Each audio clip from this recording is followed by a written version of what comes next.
The bizarre case of Kimberly Kessler.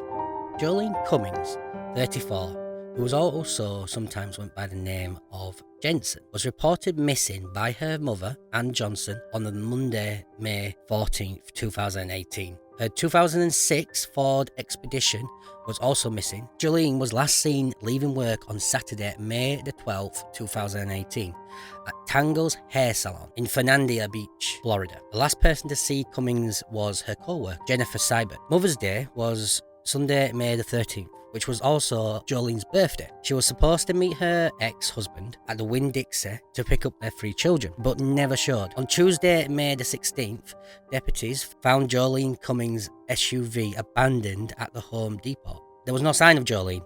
Sheriff Leeper of Nassau County held a press release on May the 22nd, and this is where we learn quite a bit about Jennifer Seibert, Jolene's co-worker, and the last person to see her alive. Stylist and mother, Joleen Cummings.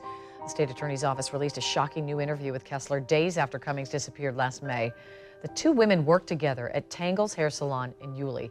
News4Jack's reporter Corley Peel is live now to show us what this interview reveals. Corley. This is the first time we're hearing investigators confront Kimberly Kessler about the evidence they have against her and why they believe she's Joleen Cummings' suspected killer. You would like some water or anything? Nah, thank you. For the first hour, you see Kessler sitting comfortably on a couch in an orange jail outfit with handcuffs wrapped around her wrists and ankles. She laughs with detectives and she tells them about her strange past. She tells them her name is Kimberly Kessler, but says once they ran her fingerprints, they'll find out who she really is and that she's been on the run for years. 2 hours into the interview, detectives start asking Kessler about Joleen Cummings.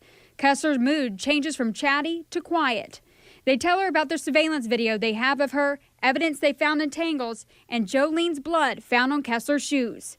Kessler doesn't respond.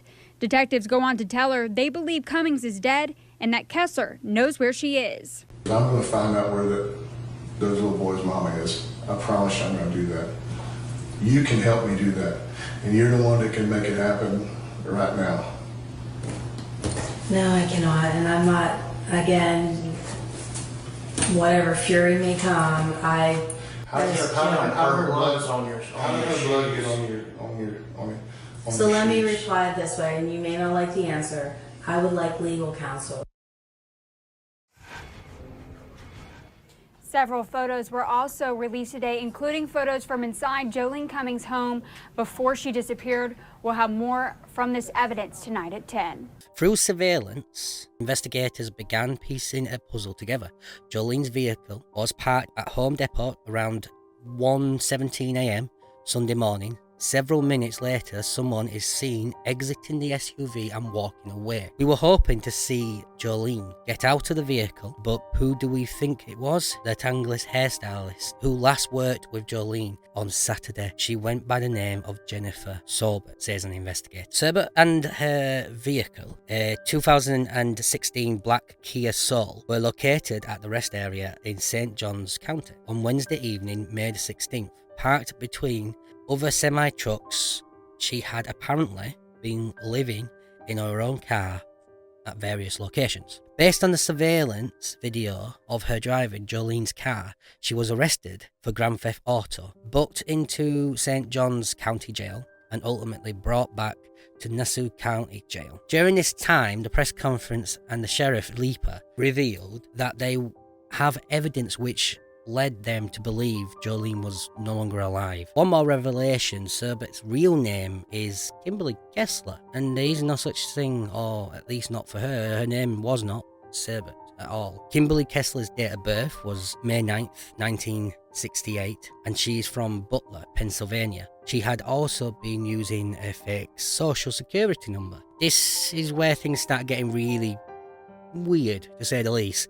You need to stay with me with this one, right? Who is Kimberly Kessler? Well, could possibly be a serial killer.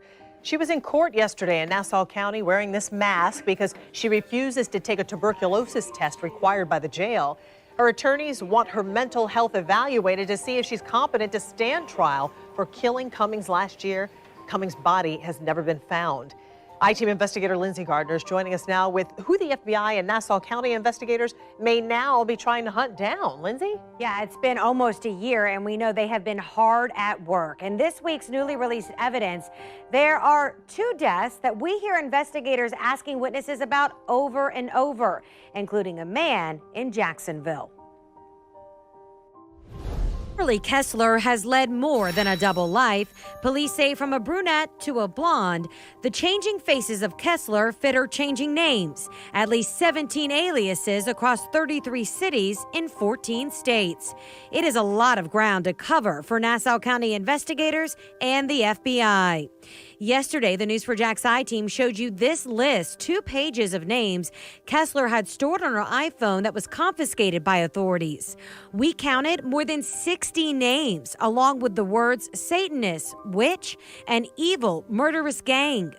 Front and center is the name Kurt Christopher Allen.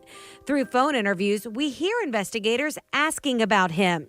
This unidentified woman went to high school with Kessler in Butler, Pennsylvania. She went from dating like one of the most popular students in high school to this guy. His name was Bob Allen.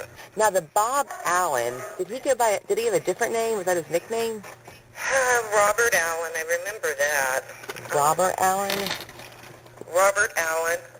What about a Christopher Kurt Allen?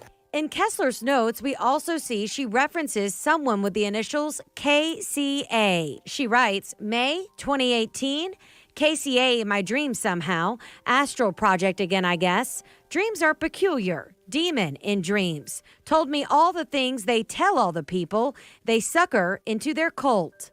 The News4JAX I-Team found an obituary for a Kurt Christopher Allen who died in Jacksonville in 2014. The obit doesn't say how he died or if he's connected to any of Kimberly Kessler's aliases. One of Kessler's ex-husbands tells police she may have found her child in Jacksonville. He told you that she had a son? Is that right or no? I think he said it was a boy. Well, I can tell you she's a master of disguises. She wears a lot of wigs and changes her look a lot. Any information you have is very important to us. We do have a girl that's missing. We do believe she's dead. Yes. We do believe that we've been in the landfill searching for any body parts. That's crazy. Another death we now know investigators were looking at tied to Kessler's hometown. What about someone named Grace? The I-Team believes that investigators are referring to this woman, Grace Darling Bartley, who died in Butler, Pennsylvania in 2009.